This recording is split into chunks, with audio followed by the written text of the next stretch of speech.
Also, the Ashanti Regional Police Command announced major breakthrough in security operations leading to the arrest of suspected armed robbers.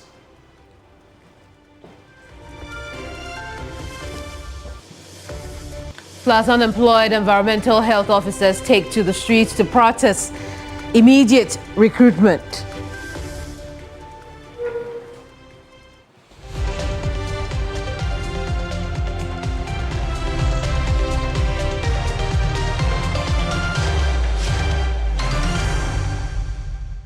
It's News Central live on TV3. I'm Kemini Amanor. And I am Mawuena Egbeta. The bulletin starts right now.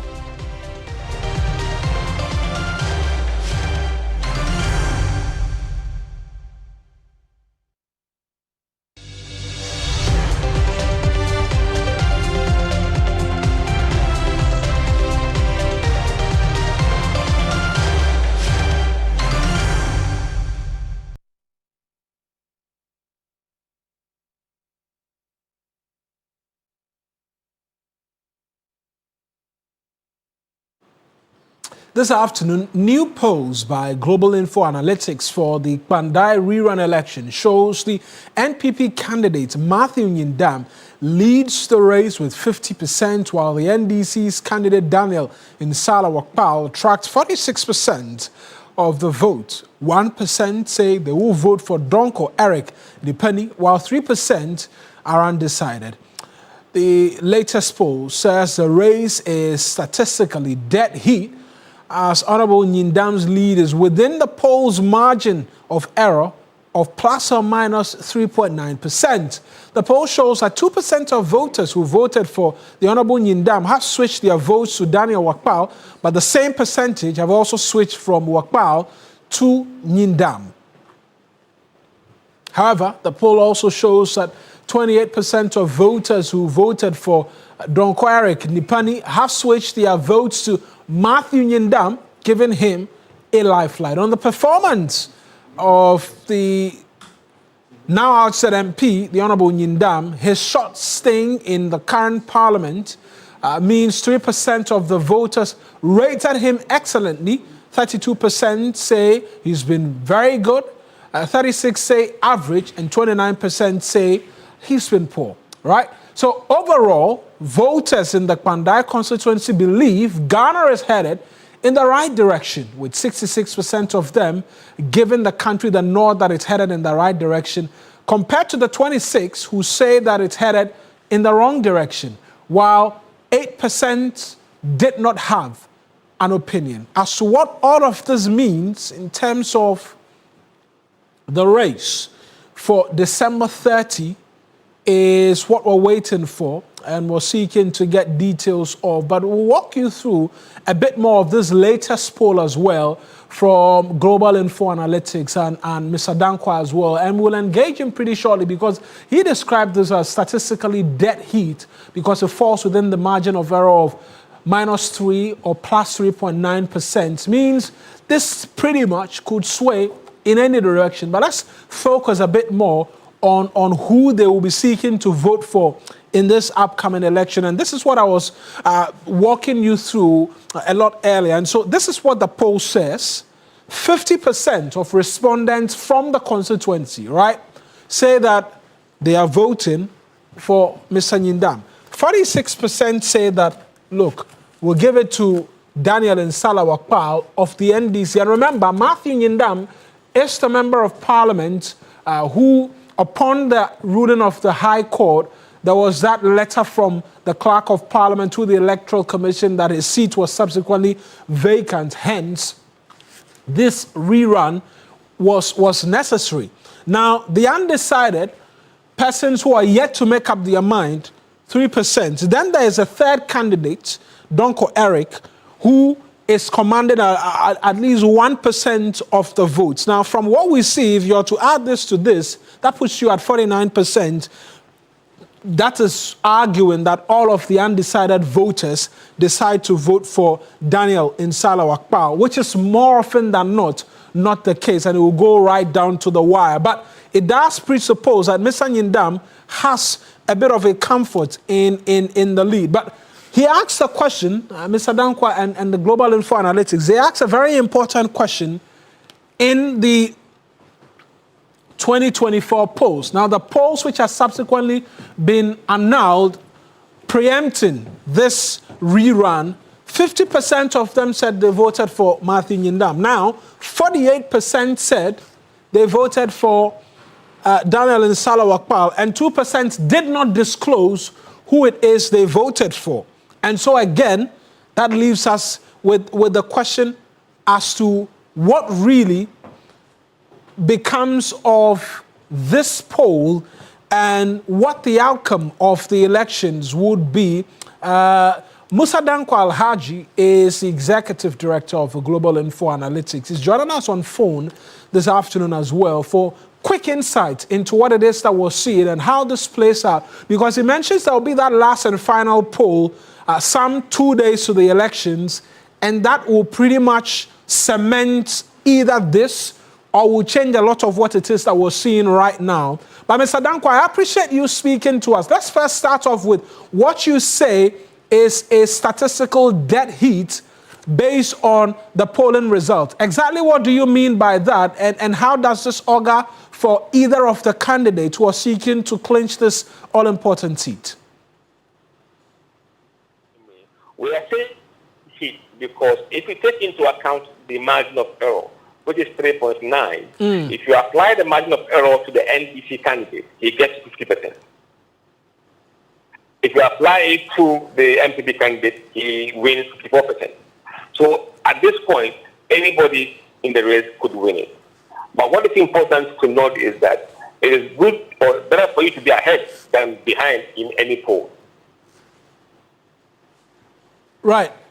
And for you, what it is that we've seen play out based on some of the data or the results that's coming through, that 50% who say they are going to be voting for Mr. Nyindam, you ask them the same question as to who they voted for in the 2024 elections, and they say Mr. Nyindam again. Doesn't that pretty much point to a direction as to where this is headed?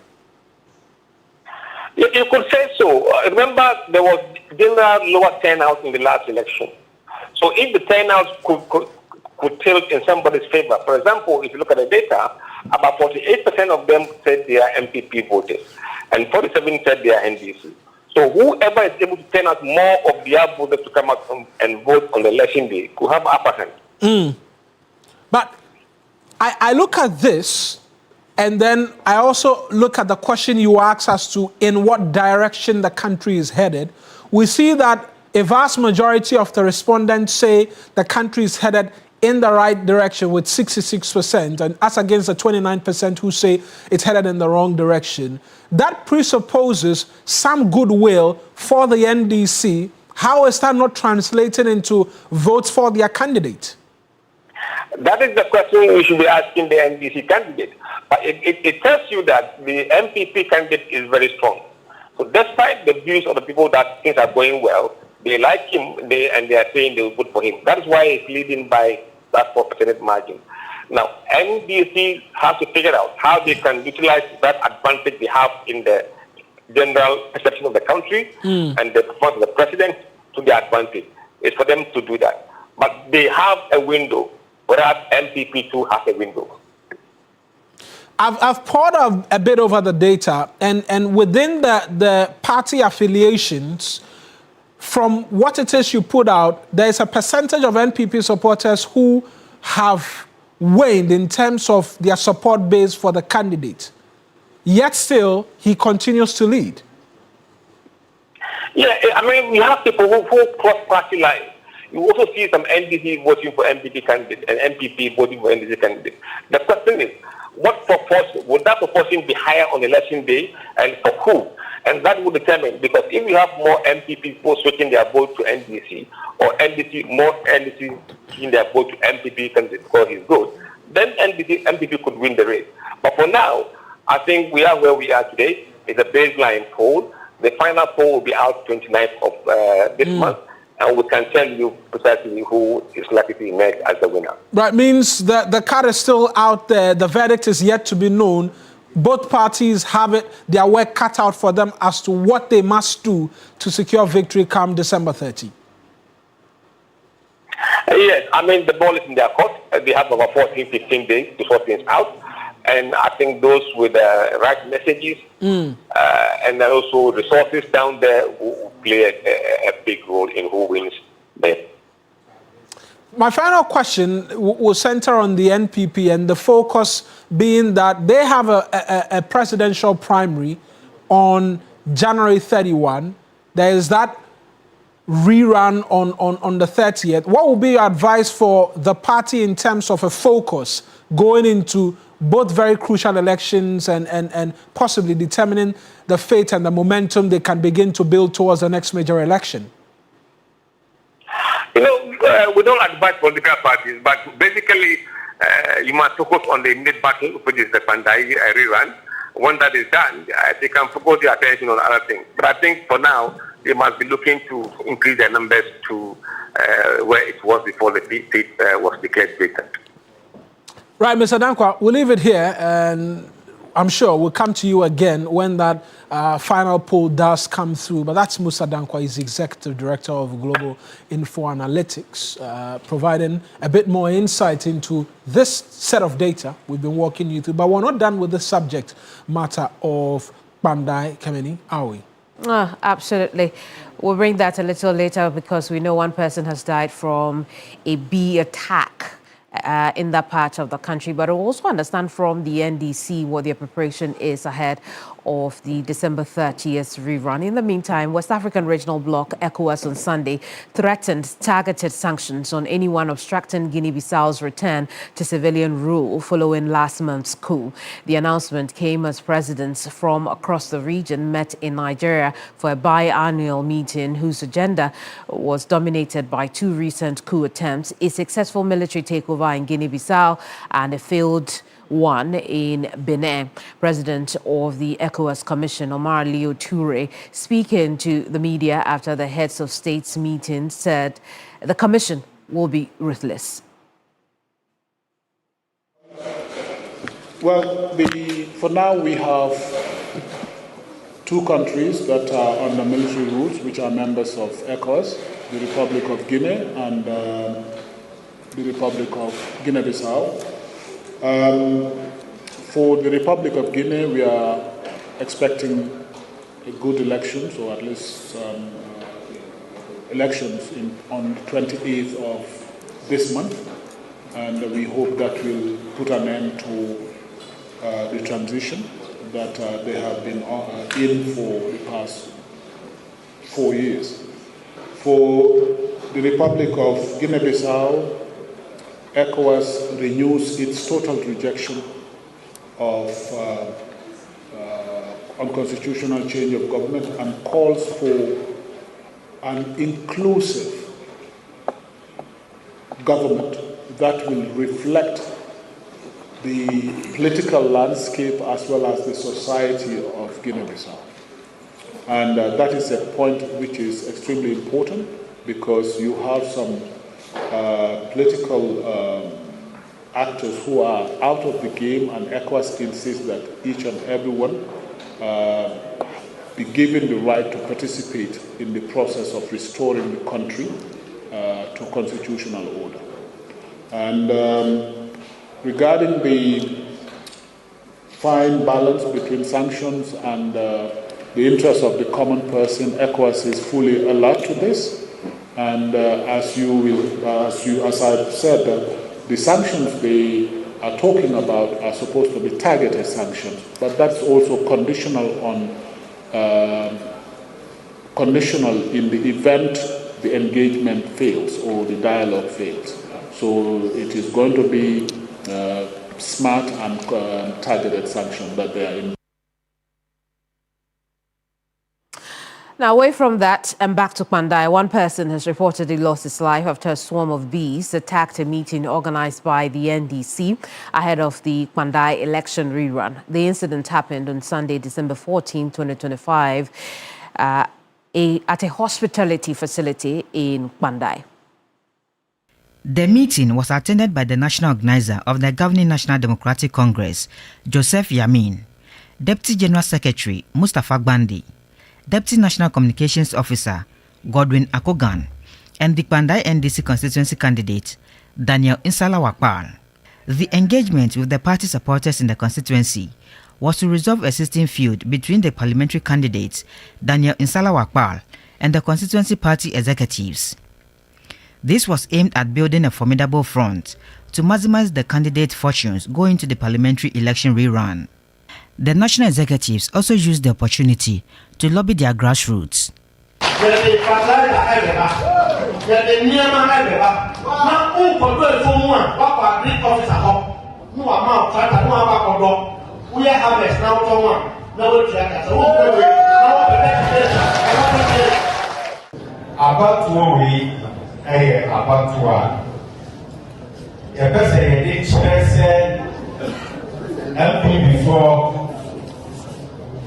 Before in 2024, even though it was not the right vote. And looking at Ablukuma, Gadget, Abuja, Kapapa, Kpandai, other constituencies will follow. Support the branch here, we are ready to give you that support. Same like you are ready to give you the support to win.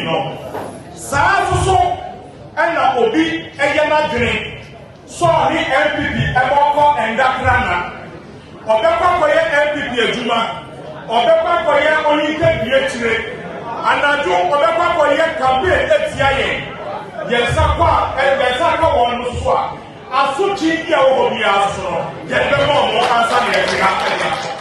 However, midway through the mediation processes, a swarm of bees invaded the auditorium and stung participants. The incident disrupted the meeting and abruptly ended it as all participants fled to seek cover. However, this man, who was at the time escaping the attack riding pillion, was stung by the bees to death after the rider allegedly abandoned the motorbike and fled. His remains has been deposited at a morgue at Ketekrachi in the Oti region. Nana Kweku Philip is the Kpandai NDC youth organizer. Some of them happens to park their motors and cars and other things somewhere opposite where we held the meeting. But we didn't know there was or there is a stand of beans over there. So when they went there to pick their motorbikes and other things, they were sparking the motors, and the smoke and the noise of their machines and other things made the beans to scatter. When they scattered, the people who were still there, they were chasing them. Then Akwasi decided to run to the bush. The beans followed Akwasi to the bush, but then they let Nana Akwasi to the bush. But because the bees were chasing people, he tried to come back to the roadside. The way they covered his face and other areas, when he decided to cross the gutter, he fell in the gutter again. When he fell, he managed to get up. He was running. Then they were still chasing him and here and there. So the disturbed him, and finally he fell. He said although the party is mourning the loss of their comrade, they remain resolute in their determination to win back the seat for the NDC. Well, now let's connect with Mustafa Gbandi, who's Deputy General Secretary of the NDC, as we discuss their preparedness ahead of the December 30 rerun. Mustafa, good afternoon to you. Our sympathies on the loss of your comrades, but we've just been hearing a narration or a recount of what took place on that fateful day. But for clarity's sake, did this happen at the meeting grounds or after the meeting? Well, thank you very much, and good afternoon to our cherished listeners. First of all, we've had meetings upon meetings in Kpandai. in our bid to ensure that we recapture the seat. With our seat, and we are going to win that seat. Now, when we had a meeting at the same venue, this incident never happened. But what is behind the account of what you are hearing is that the MPP and their candidate, Honorable Martin in them, had allegedly imported 3 malams from Niger. And these malams were stationed in a hotel somewhere close to where we did the meeting.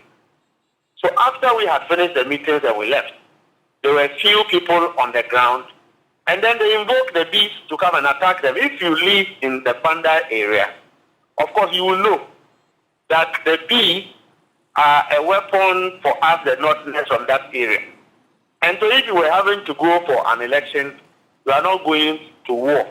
Why would you invoke peace to come and attack your opponent? The conference Mustafa, will be holding a press conference to give a one-on-one account of what exactly really happened. But I'm saying that allegedly the school of thought is that they, the MPP, are responsible for this. I see. So again, Mustafa, hear me out. Yes. So you didn't see this happen.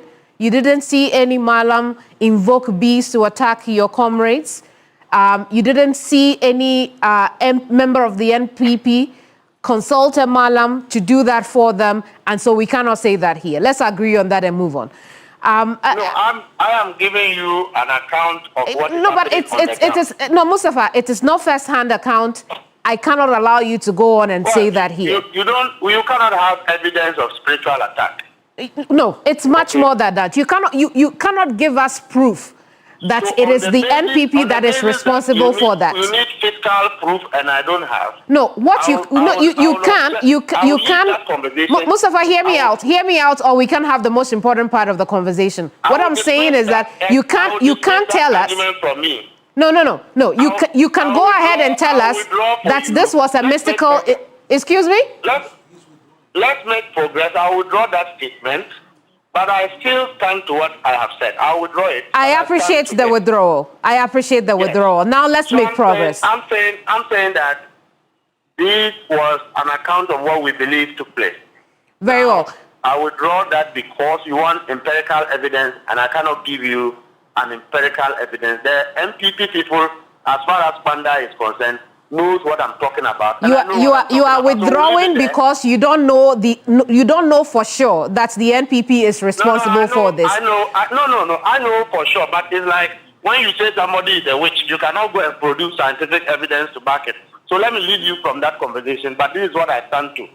But you see, the reality I see, Mustafa, let's talk about the election. Rerun on December 30th, right? We the MPP, or the NDC, are ready to go into that election in good faith because the reflection of the euphoria of President Mahama's good governance as compared to what we experienced under President Akufo-Addo.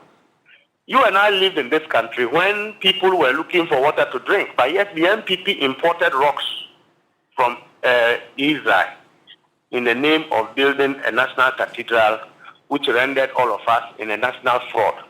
At the back of it, the spillover is that Kpandai people are still suffering for water. They are still suffering for better education. They are still suffering for development. So we are going in there to tell the people of Kpandai that what is happening to the MPP resonates across the country, because if the judiciary, the institution of state, does not fully punish the MPP for what they have done, then same must be done civilly in terms of voting.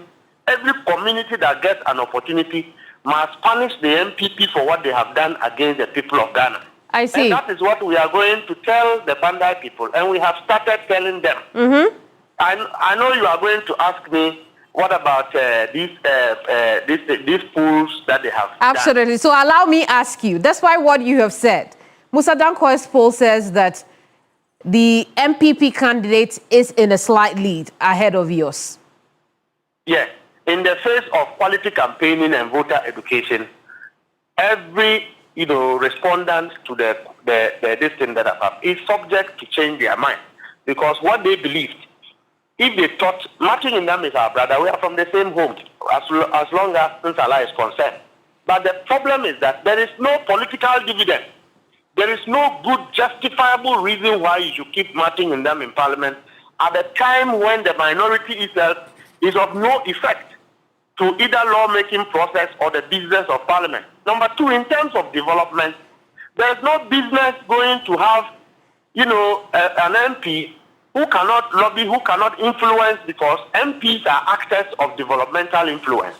And if you have an MP who cannot add anything, why would you go and waste your time bringing that person to parliament? At a time where President Mahama has taken the bold step to develop Ghana irrespective of where you are, which tribe you are, and where you are coming from, as opposed to what Nanado did. Nanado told all of us that he will not develop certain places because they didn't vote for him.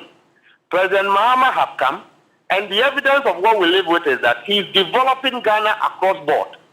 Even projects that President Nanado have done, that we believe could inure to the benefit of Ghanaians, President Mahama is continuing those projects. In one project, it goes to Nanado's hometown. They awarded that contract and chopped the money. President Mahama is continuing that project. Free education was their program. We believe that free education is better for the people of Ghana if implemented well. Honorable Haruna Egrusu is implementing it well with quality interventions that will improve on quality education. When you go to Temamoto Way, President Mahama is doing the same. Now we are going to Christmas. Last year by this time, the amount of money you needed to buy a bag of rice and cooking oil. Kpandai is a farming community, and that when they farm the yam and they are bringing it, the biggest headache for them is transportation. As we speak, fuel prices have come down, they know it. Cost of rice have come down, cost of oil have come down, and plus President Mahama is going to build a bridge on the Dambai River, which connects all of us from the north into Volta region and Accra. It makes transportation very easy. How will you go and bring Martin Ndam, who have lied to the people in the last election that they and Nanado, they are Gen Zs, they would develop Kpandai supersonically, only to do nothing and defrauded the people with one village, one dam. They took that money. I see. Too. They didn't do it. One district, one factory. When you are going to Dambai, they constructed a pavilion there. I was going to the village. Nanado drove over 52 Land Cruisers to the place with one carrying a chair. They went to commission that pavilion in the name of one district, one factory. 2 days after, when I was returning, all the machines were moved to Accra. Go to the place. It's an empty place. Kpandai is the same story. Willensi is the same story. Salaga is the same story. But you know that those of us from the north, one of the things that confront us is deprivation in terms of education, in terms of development, and in terms of infrastructure. Yesterday when we met the chiefs, they actually came to cry that in 2016, the benevolence of President Mahama built a school infrastructure in one of their villages. President Nanado abandoned it for 8 years, and the school is still standing in the bush, whilst young people in Kpandai are looking for places to go to school. All of these will contribute to the election result in the Kpandai constituency. Very well, Mustafa. MDC is telling you and I, they are telling you in Accra that it is MDC that is campaigning contrary to a court process. But let me tell you, they are in Kpandai. Matthew, as I speak, is campaigning.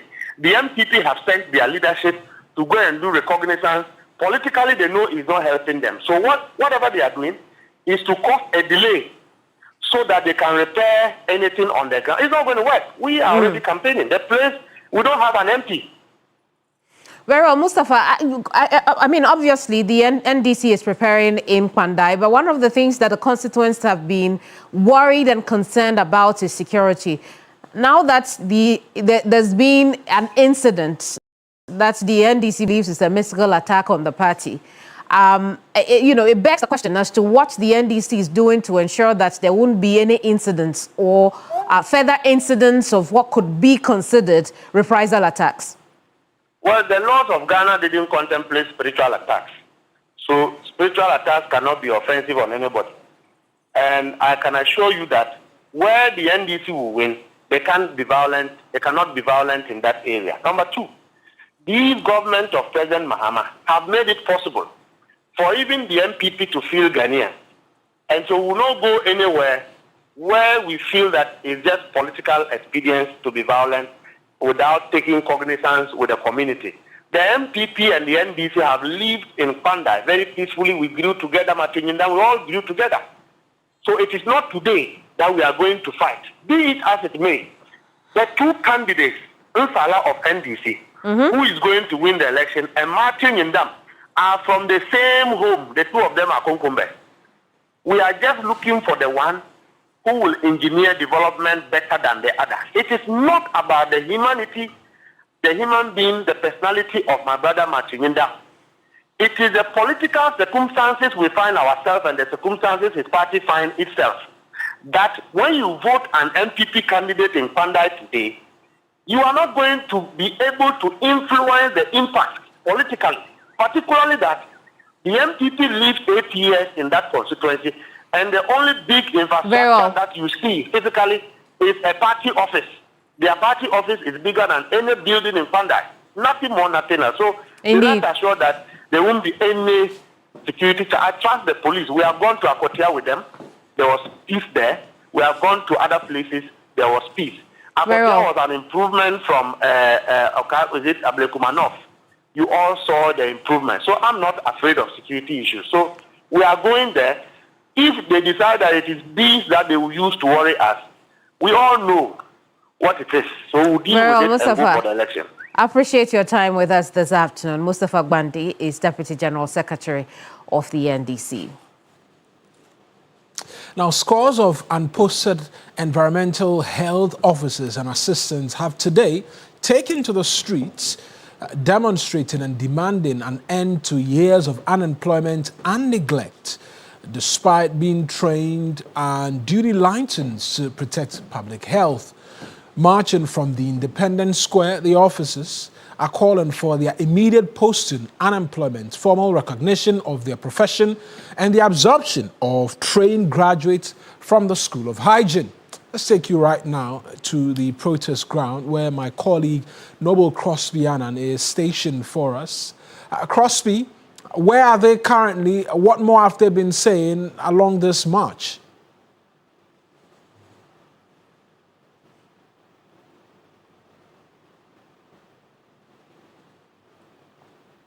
It presupposes Crosby cannot hear us at this point in time. Crosby, I'm asking where the demonstrators are and what more they've been saying. Right, Mawuena, so if you can hear me, at the moment we are at the Ministry of Local Government, Chieftaincy and Religious Affairs. This is the second destination of these group of people who are demonstrating and submitting petitions to the authorities. Earlier they were at the Ministry of Finance, where they presented a petition to the Director of Administration, who says that the ministry takes their concerns very seriously and he will forward it to the appropriate quarters for the right actions to be taken. From the Ministry of Finance, the group marched to the Ministry of Local Government. Here they have been met with by the Minister for Local Government himself. He says that he left a meeting at the Kempinski Hotel or at the Alisa Hotel to meet with the demonstrators here because he puts premium on their concerns and they are very important people. What they are asking for is very little. They are saying that for the past 5 years they have left school. They came from 3 schools across the region, in the Greater Accra region, in Tamale and Ho in the Volta region. The number about 3,000, and they are asking that they be posted, that they be given work to do.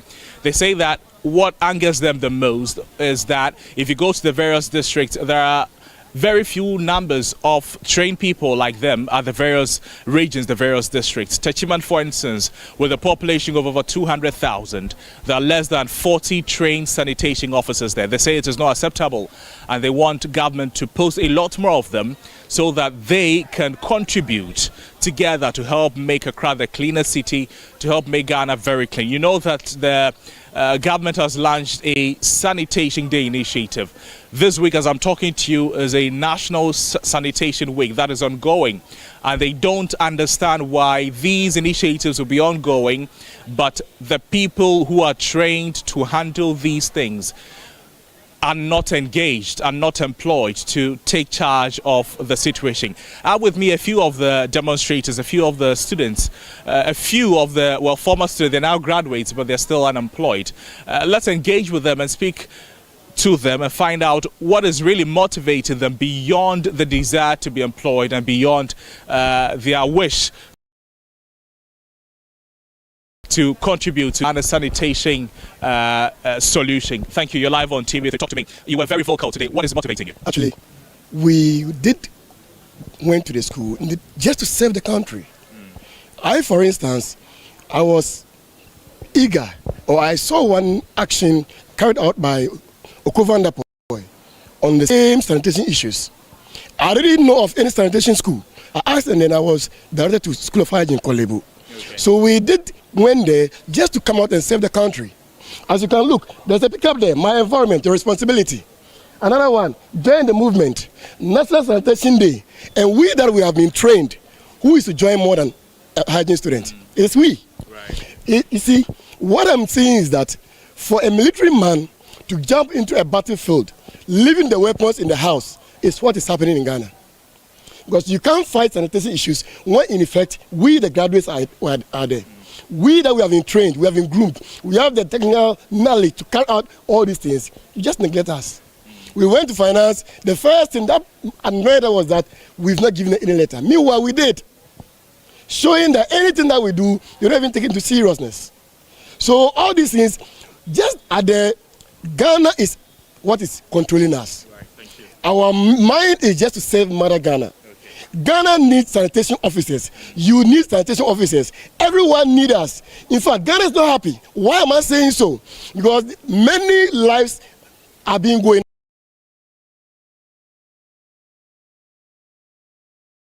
out. Right. People die in and day out because of cholera, typhoid. All these things are environmental related diseases. And we can do this. We practice the preventive service, not curative. Doctors cannot say what we are doing. Nurses cannot do what we are doing because we know how to handle them. Okay. We can handle and we can prosecute them. The 100 prosecutors that they said, we are the immediate future prosecutors, right, but we are being neglected. Thank you. So he says that they are being neglected. Let me speak to another lady here. You're also part of the group. And what has been the level of engagement the group has had with the ministry, with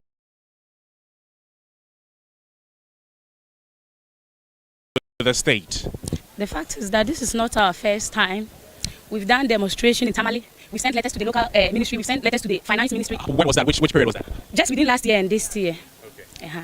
And the fact is that we've been sitting in the house since 2021. You can imagine, since 2021, you are sitting in the house. We are now even looked down upon because we can't render any support to our families. We can't do anything. Even if it is salt that I have to ask for money to buy that salt. You see, so it's so frustrating to sit in the house for 5 good years. And the fact is that I'm in my 30s. And in my 30s, how many years do I have to work? And then I'll go for retirement. And I'm even still in the house, left with on my feet. I don't know.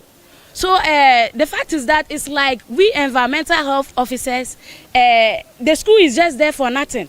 They don't recognize us. We have to fight for our allowance. We have to fight for postings. We have to fight for almost everything.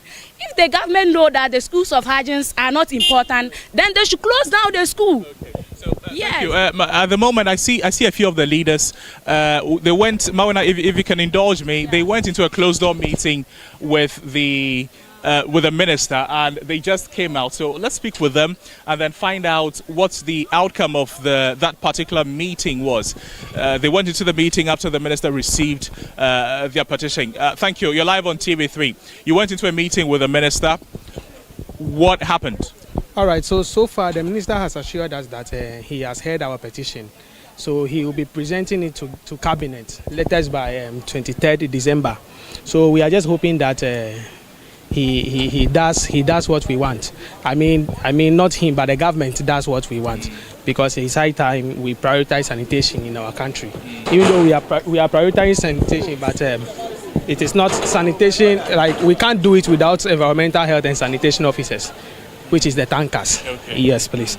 So we just hope the minister does what he has promised to do, or the government does what they've promised. So one of your leaders says that they hope the minister does what he has promised to do. But for you and for the group itself, are you confident in the assurances that the minister is giving to you? Yes, we have at least 50% sure. Because in this country, you know, our politicians, sometimes they speak and then they don't. So there's still some doubt somewhere. They say some doubt somewhere.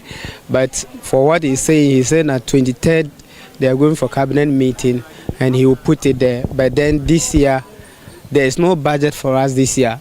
But once sanitation is a national issue and the president is interested in this National Sanitation Day or sanitation, he will table it out, and it can be possible if within 2026 we can get the postings. But if not that, it means 2026 we won't get postings like that. So we are hoping and waiting to hear from him. He said 23rd. 23rd we'll give time some time to see by January what will be the response. They said they will invite us to brief us on it. So we are waiting. We are waiting on them. Thank you. Thank you. So the message is simple, that they're keeping their fingers crossed, that hopefully the minister will act on his word and government will, employ them. The finance minister will give clearance, they will be employed, and then they would contribute sustainably to Ghana's sanitation solution. So Mawuena, that has been at the Ministry of Local Government, Chieftaincy and Religious Affairs. Back to you. Crosby, thank you very much. Noble Crosby Annan is my colleague from the Local Government Ministry for us this afternoon. You take us on to our very first break. When we return, a bit more stories for you here on News Central. Please to stay with us.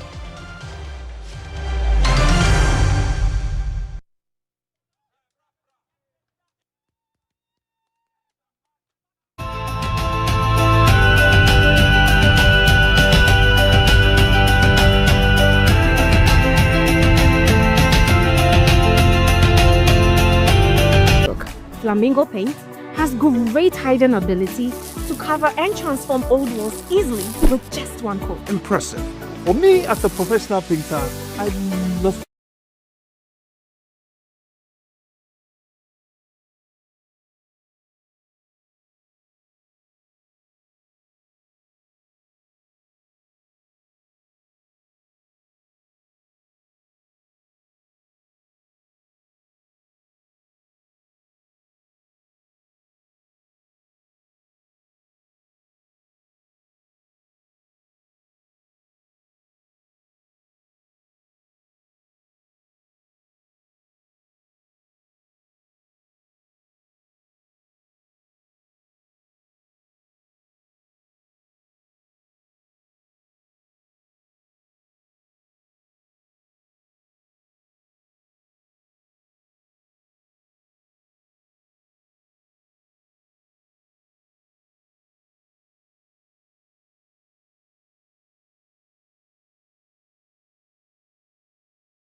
Welcome back. It's still News Central here on TV3. I'm Kemini Amanor.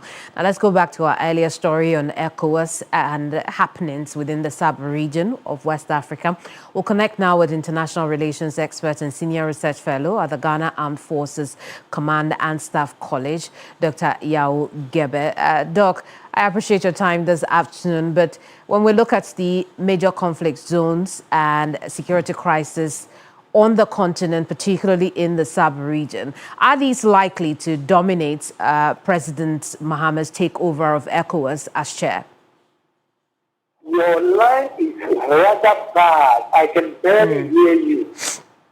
Very well. I'll try it again. I'm asking, looking at some of the developments that have taken place on the continent, particularly also of the sub-region West Africa, do you expect that it will dominate President Mahama's agenda as AU chair? Dominate what? The president's agenda as the AU chair. Well, thank you very much. I have already complained that the line is not good, that we will do our best. Certainly, Africa is currently in the midst of quite a number of negative developments. Issues pertaining to economic development, conflicts, war, terrorism, so a new chairman of the African Union definitely will be facing a lot of challenges and difficulties. But you cannot pretend that you are not aware of these and therefore everything is fine. The chairman must pick up and face these challenges, completely and thoroughly, in order to help the union to bring peace, tranquility, development onto the continent. If you take West Africa, for instance, the number of coups d'etat that we have had, you may end up talking about or mentioning about 5 or 6 different countries. And it doesn't help us. And then the issues of terrorism, Nigeria and its environment, I'm talking of Chad, Cameroon, Central African Republic, those are issues for any new chairman of the African Union. And the issues in the Democratic Republic of Congo, the continuous civil war, civil conflict, and some of its neighbors, particularly Rwanda, Uganda, they are all intervening in this, involved in this. So it's a lot of work for a new chairman of the African Union. I mean, what are the likely challenges to his ability to be able to do this? He must be willing and ready to coordinate with his other, heads of state and government. It's not a type of job that he thinks that he can do by himself. There is a high level of coordination between and among the other heads of state.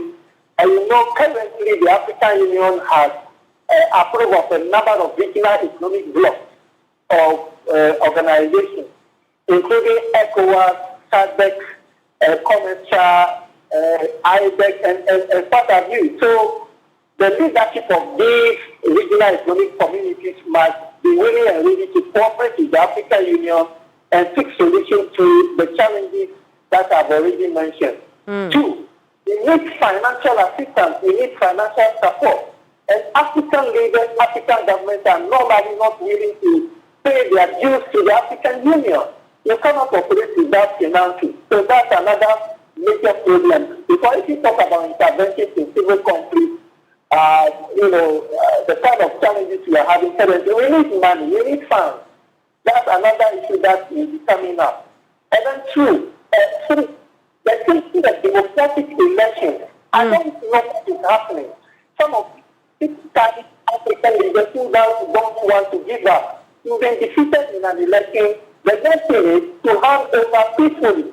But they'll sit tight and are not willing to do it. And it creates a problem. The next thing we have coup d'etat occurring on the continent.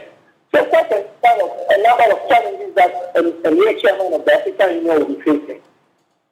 I see. We'll leave it here. Thank you so much for talking to us. International relations expert, Dr. Yao Gebe there.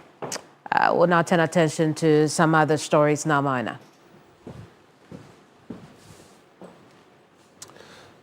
Now, the Department of Urban Roads in the Ashanti region has announced the commencement of emergency repair works on the Kasi Timber Bridge, a key route connecting several industrial and residential communities in Kumasi. This follows several calls by motorists to restore the integrity of the 10-year-old bridge and ensure the safety of motorists and pedestrians who rely heavily on the stretch. My colleague Ibrahim Abubakar is joining us with a bit more in terms of the details from there. Ibrahim, I appreciate you joining us. Talk to us about the importance of this stretch and what the current state of the bridge is. Okay, so Mawuena, this is a stretch that connects in that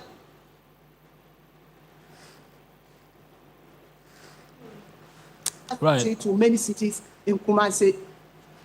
And it even links to Arian Kwanta Road to the central and western regions of the country. So it is a very, very important link for motorists in the Ashanti region. However, part of the bridge have developed deep cracks and need immediate fixing because every day, day in, day out, or I would say even every 30 minutes, you realize that heavy-duty vehicles use that bridge. And the fear is that it may cave in if nothing is being done to salvage the situation. So currently it has been awarded to contract. From last week, contractors have come to site to assess the situation. Tomorrow, they will be blocking the bridge for the work to begin. So it will span for a period of 3 months, and they are hoping that by March, they will be able to work on this situation. But currently, the traffic that it has generated on the road is quite serious, and motorists are just hoping that now that the work is starting, it should be done expeditiously so that they wouldn't be in this traffic for a long time. Let's listen to what some of the motorists has been saying. Ibrahim, we'll have to listen to that subsequently, but as always, I appreciate you being a part of the bulletin. That's my colleague Ibrahim Abubakar joining us this afternoon. Now, away from that, employees of DP World Ghana, a leading global logistics and trade enabling company, embarked on a voluntary cleanup exercise at Accra's Polo Beach on December 11. According to the team, the initiative forms part of the company's broader commitment to environmental stewardship and its drive to promote a cleaner, safer, and more sustainable Ghana. World Ghana has elevated its corporate social responsibility efforts, turning its annual cleanup initiative into a consistent contribution toward environmental sustainability. Each year, the company selects a community to support through a major cleanup exercise, and for 2025, the chosen location was Accra's Polo Beach. The Group Managing Director for the Consumer Division of West Africa, Vika Singh, noted that such community-focused initiatives are central to DP World's mission of ensuring that the environment in which they operate benefit. Beach cleaning is not only our social responsibility, it is also a responsibility of each individual to ensure that the planet is sustained for the long term. We at DP World of a clear core belief that sustainability is the way forward, and by doing this beach cleaning today, we are showcasing our commitment to a sustainable planet for the future. Vinay Kapoor is the Managing Director of DP World Market Access Healthcare, Ghana. I would encourage everybody to come forward, help this cause, not as a company, as an individual. Even if you're walking around, not even the beach, the street, roadside, you see something, just pick it up, put it at the right place into the garbage, save the environment, save the world, save the planet, because this is what we give it to them and the planet gives it back to us. The rule of the sea is if you put something inside the sea, it gives it back to you. Go for another break here on News Central. Return and take the show home. Stay with us.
And that's our package for you today, a start of a new week.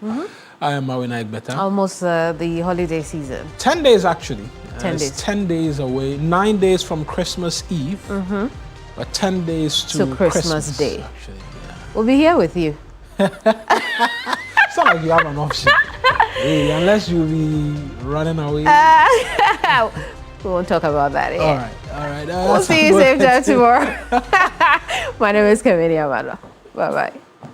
Friday, yeah.